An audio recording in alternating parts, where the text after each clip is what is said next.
Welcome to the KUBIK Report. Today I am pleased to share my 21st podcast with Greg Thomas, and I am thrilled to have him join us again on the KUBIK Report. Greg is a business leader, author, keynote speaker, and a personal life coach that I have known for nearly 2 decades.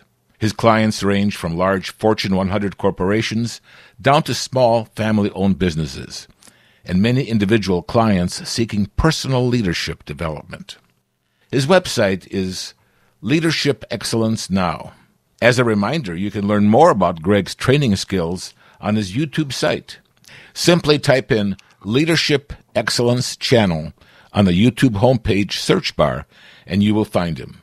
So, Greg, welcome back to the KUBIK Report. Well, thank you, Vic. It is beautiful to be with you today. A lovely day here in northern Ohio. The sun is shining. It's presently about 68 degrees, and I have some really good news for you. What's that? I thought I would go back and see how many people have viewed our 20 previous episodes together of our podcast that I post on YouTube on the Leadership Excellence channel site on YouTube. And together, those 20 episodes of what we've done together have this many views, 89,471 views. So I think that's rather remarkable, and thank you for your podcast, and thank you for making this possible. Well, that's great to hear, 89,000 people. Well, maybe I can share some good news, too. Okay, great. Since I've started the KUBIK Report, which is different from what I had before, our podcast that I had for 9 years previous, I crossed the 50,000 downloads mark awesome. yesterday morning. So that's a real marker. That's somebody who isn't just passing Fantastic. by. It's somebody who's downloaded it and hopefully heard most of it. So great. We're just kind of excited about being able to reach that milestone. So well, congratulations, Vic. Anyway, let's. In the past, we have spoken with Greg on numerous interesting topics, including many podcasts on personal development and leadership skills. You can find all of these past 20 episodes on the KUBIK Report. I have them all in one playlist, and you can see the address to the playlist in the show notes. In our most recent podcasts, Greg and I began this series on narcissism. We have talked about what NPD, which is Narcissistic Personality Disorder, is, and its key symptoms. In our last episode, we discussed the meaning of gaslighting and how NPD hurts relationships. We ended that podcast with some common patterns that occur in narcissistic relationships. Today, we explore how to effectively deal with narcissists. So, Greg, I know we touched upon this in our first episode, but is there a medical cure for narcissistic personality disorder? That's always an interesting question, and unfortunately, there's no official medical cure for narcissistic personality disorder. It's considered a chronic mental health condition, and it usually lasts with people their entire lifetimes. However, there is effective treatment and therapy that can help people, that is, someone suffering from it, to manage their symptoms and improve their quality of life. And that usually involves therapy focus on gaining insight on the way that they come across to people, the things that they say, their motives. It helps them to change unhealthy thought patterns. And we've had episodes in the past, Vic, on self-talk and learning to manage and control our own self-talk and realizing how destructive and negative and harmful it is. And that's even with people who would be considered normal or rather healthy.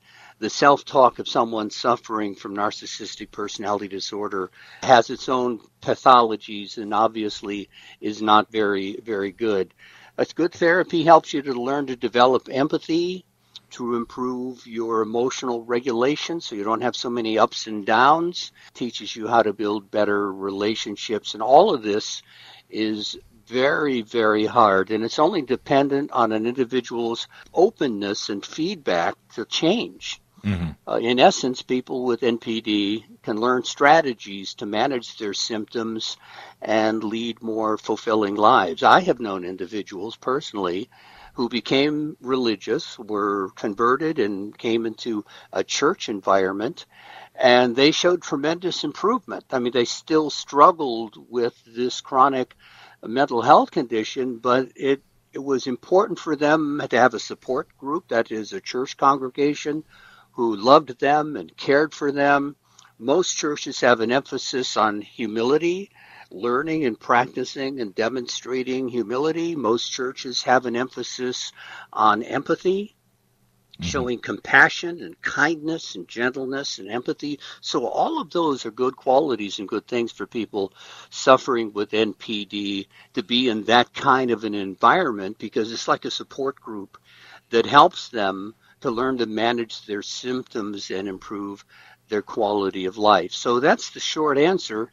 And I wish I could give you more positive news, but like any mental health condition that's chronic, there just isn't a lot you can do aside from learning to manage the symptoms. And I guess we could all look at our own selves and ask ourselves, the things that I don't like in other people, in the way they act or the way they manipulate, do I do the same? That's one thing to ask. And I know that I have had to ask that question too. And there are times when I look back, as I look back over my years in the ministry, there are times that I haven't done things the way I should have. I wish I could rewind and be able to redo that scenario again, or say things differently, or take different types of actions. So I guess it's being human is a learning process of not only how you can help somebody else, but really how you should be continually on a watch list of.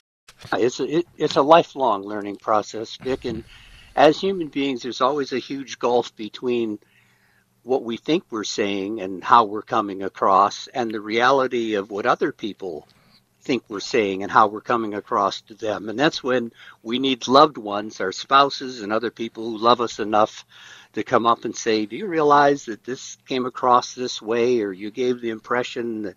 So you're right, and that all gets back to the humility that religious emphasis teaches us. Well, I have one of those religious mentors, my wife,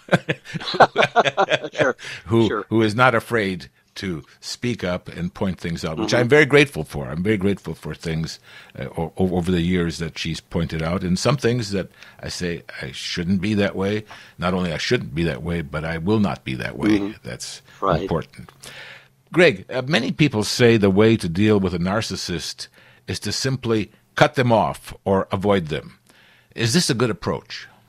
It usually is not a good approach, and we do have to differentiate a little bit between the way that we would approach someone who's a narcissist that we're working with, or maybe a neighbor or someone who's in a club or group that we're in, and people whom we love, because people whom we love, we do not want to cut off in any way. People we love, we want to work with them, we want to help with them. If they're a spouse, we're living with them. So it's kind of two different approaches. But first, let's talk about what doesn't work with either one of them. In many cases, just simply cutting someone off is going to worsen their behavior towards you.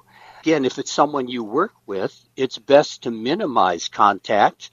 And there's a fine line between minimizing contact, which is what you want to do, but crossing that line where they just feel like you are attacking them because you're trying to isolate them. Studies show that narcissists respond poorly to social exclusion or rejection. And what that usually does, it amplifies their anger and their need to act out as a means of regaining their self-esteem. So that usually doesn't go over very well. Narcissists are going to view someone's no contact position towards them as a challenge or as a rejection.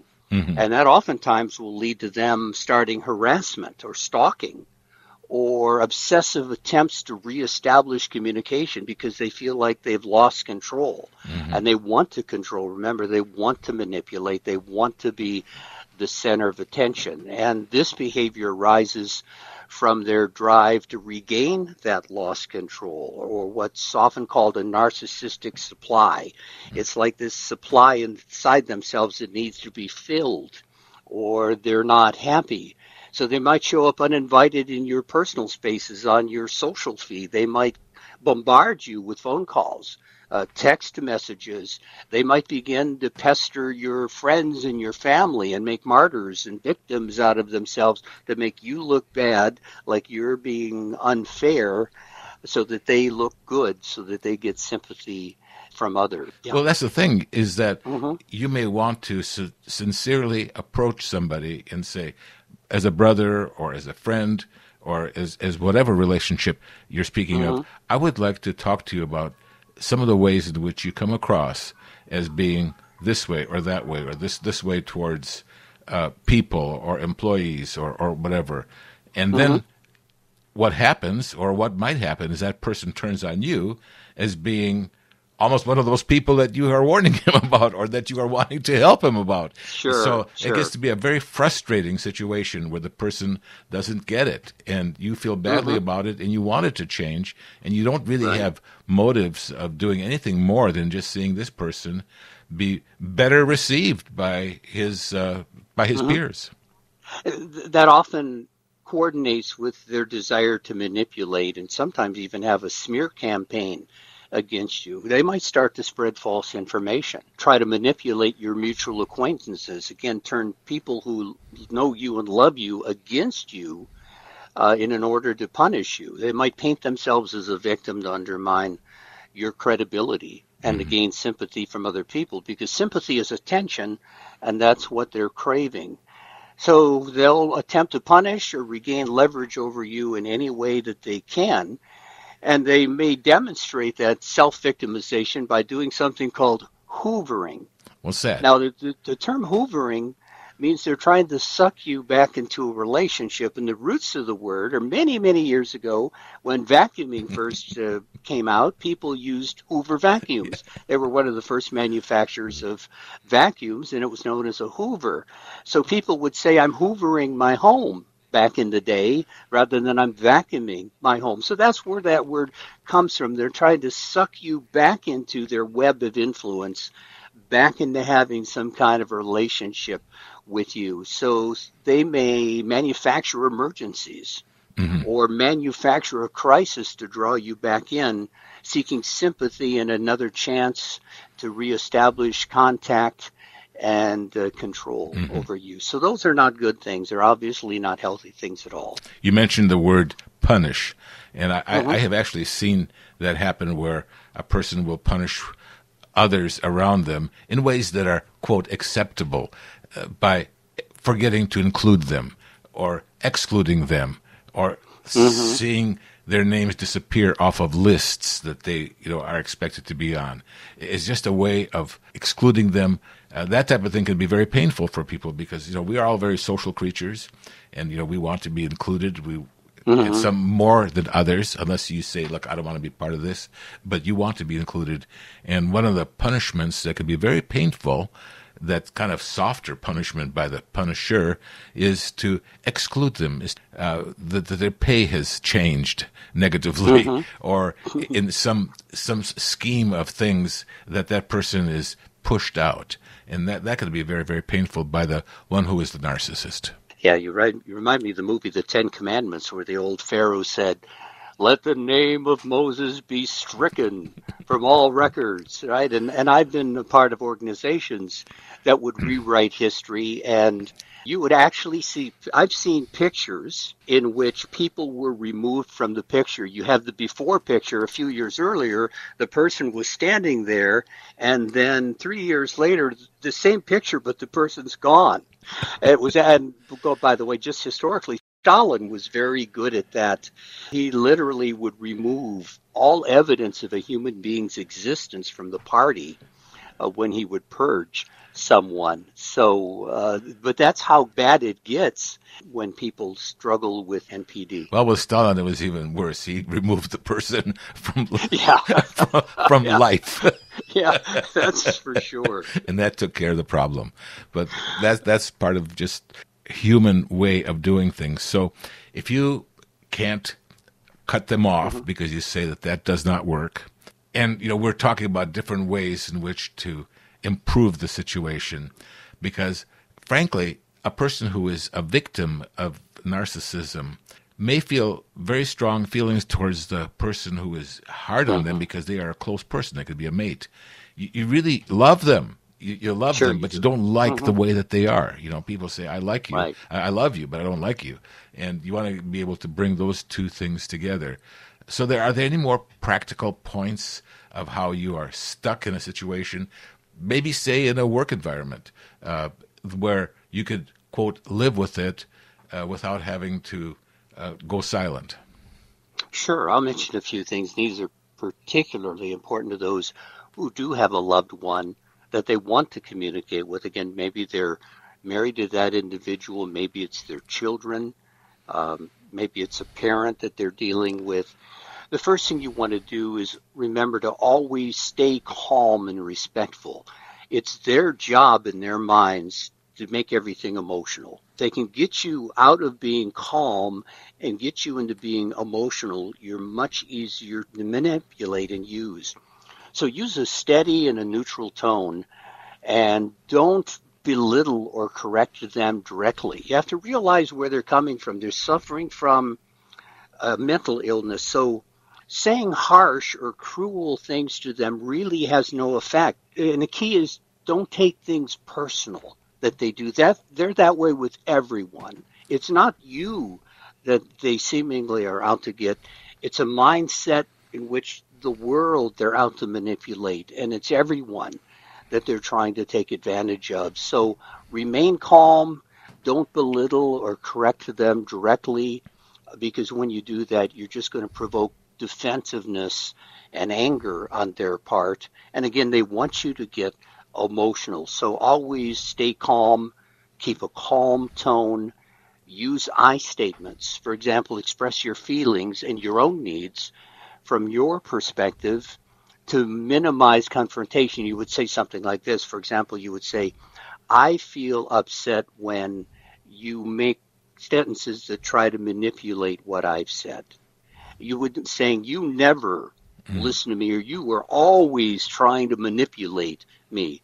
That's not going to work. So you use I statements and you say, I feel this is how this is upsetting me when your particular behavior, whatever it is expressed by yourself. So that's called using I statements, and that's very important as well.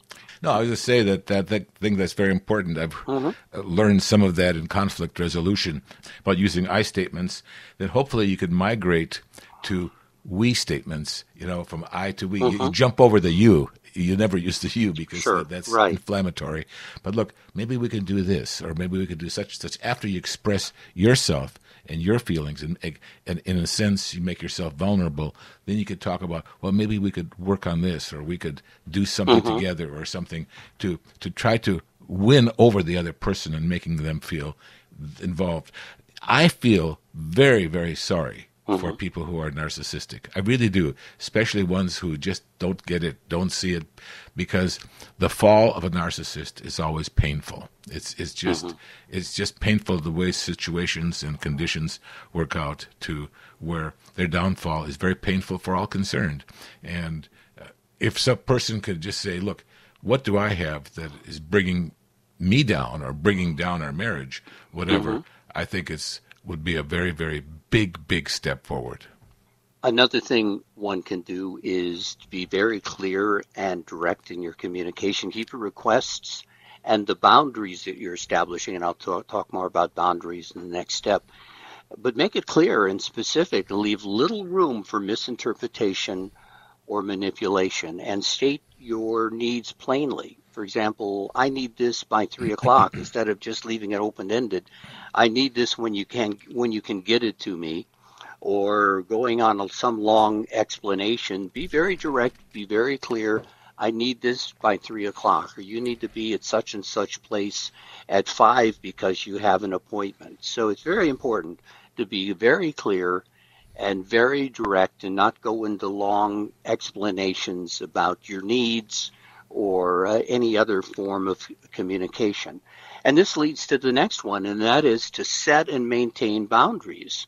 To put a boundary around what you consider to be acceptable and unacceptable behavior. So you need to establish what behavior is acceptable, and then you need to be consistent in enforcing those boundaries before and during a conversation. And if someone violates it, you might say something similar to, "I'm sorry, I feel this way." When you try to make those kinds of statements, those are unacceptable in our relationship. So please stop doing that, because I'm not going to continue communicating with you if you abuse that boundary.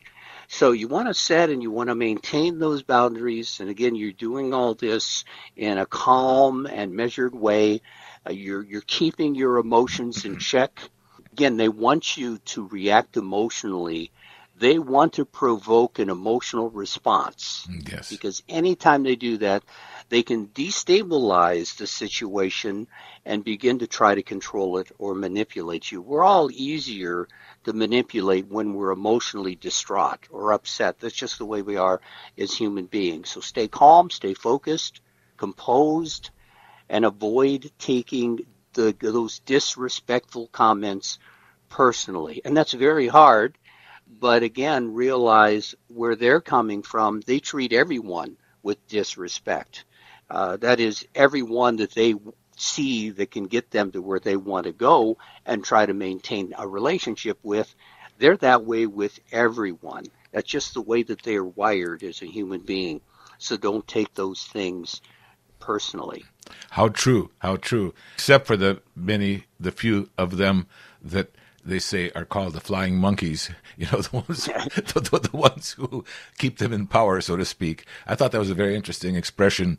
Heard it one time in a little clip. I thought, well, that's just something he made up. Then I looked it up, flying monkeys. Sure. It's actually... It probably comes from the Wizard of Oz. It comes right from the Wizard of Oz. So the narcissist with his flying monkeys. Sure, yeah. And this leads into learning to limit your expectations. That way you won't be disappointed. You have to recognize that since this is a mental illness, they have a limited capacity for empathy. So you have to keep your goals realistic and avoid expecting that they're going to give you some deep understanding or genuine contrition if they've done something wrong, or they're going to express great empathy, because they probably aren't. Over a period of time, they can learn to manage, if they care enough, they can learn to manage their behavior and learn to acquire some of those things. But we're talking about years and years and decades in order to grow to that point. So don't have very high expectations, especially in the beginning, because you're going to disappoint yourself tremendously. Well, one thing that I have learned is to bring your expectations way, way down so that you won't be disappointed. Because we naturally, Greg, I know the way you talk and the way you have spoken to groups, talk about care and what the other person thinks, and you really want to include their thoughts and everything. That's the way we think. We care about people. But you're dealing with somebody who does not have that capacity, or is very, very low. They don't care what people go through. They don't care what people suffer. If somebody says, "You don't know what I've gone through," they just give you a blank stare. They don't know it, and it isn't that they even hate you. They just don't have that capacity in them to do that. So that is something that people have to contend with, and there's so much of that said in our world where men shall be lovers of their own selves. Another thing we can do is to learn to offer them choices and positive reinforcement. For example, you don't want to give them ultimatums. It's not even productive to give healthy, normal people ultimatums because they're naturally going to become defensive. It's much better to present options rather than an ultimatum, especially to someone who's narcissistic. So say, well, these are our choices. You can either do such, and this is the consequence, and this is the consequence, or such, and this will be the consequence. So what do you want to do? That's much better. That gives them the power of choice and the reason their situation rather than giving them an ultimatum. And then when they do something that is really positive, something that's good, maybe they react in a good or positive way, then compliment them on it. Acknowledge their positive behavior when it's appropriate. And that actually appeals to their ego. So what you're trying to do is create an enforcement loop that when they do good and positive things, they are complimented and recognized. So you want to get them to be recognized for doing the right things rather than their desire to act out just to get attention and doing wrong things. So offering those choices and positive reinforcement is very important. The next point, and this is a takeoff of what we talked about a few minutes ago, is to avoid any lengthy justifications. The more that you talk and start explaining things and going into lengthy justifications, all that does is that opens the door for them to jump on some small minor issue and turn that into some form of manipulation or circular argument. So that goes back to the point of being clear and direct, having a good tone, and making sure that we are calm. Limit and structure your interactions together. Keep conversations rather brief, on topic, and goal-oriented. And there's a tendency, again, a manipulation technique is for someone to take a conversation and steer it in another direction so that they can establish a new agenda for the conversation or a new purpose and pull it back in. If the communication begins to stray, then pull that communication back in, back on the topic, back on the conversation. But long, rambling conversations with lots of explanations usually are just going to give them many openings in order to try to manipulate and steer the conversation in another direction. The final point that I'll bring regarding this point is, of course, is to protect your well-being. After a conversation that's maybe been a little difficult, reflect on that interaction and seek outside support if it's needed. If family members or church group, whatever it is, you probably need outside support. People who are there for you, who rally around you, who show you empathy that you're not getting at home or you're not getting from your loved one, and want to help you to be able to talk some of these things out and express your frustrations in a positive environment. So seek outside support when you can, and prioritize your mental health. If it's getting to the point where you're frustrated, where it's creating anger in your life, then that's very negative.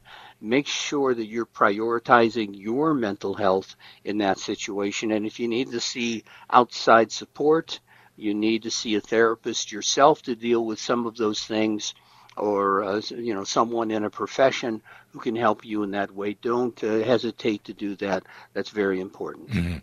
Well, thank you, Greg. These are just outstanding and very, very useful points for people who say, what do I do? Or people who are distraught, or people who will make mistakes by reacting negatively and making things worse just for themselves.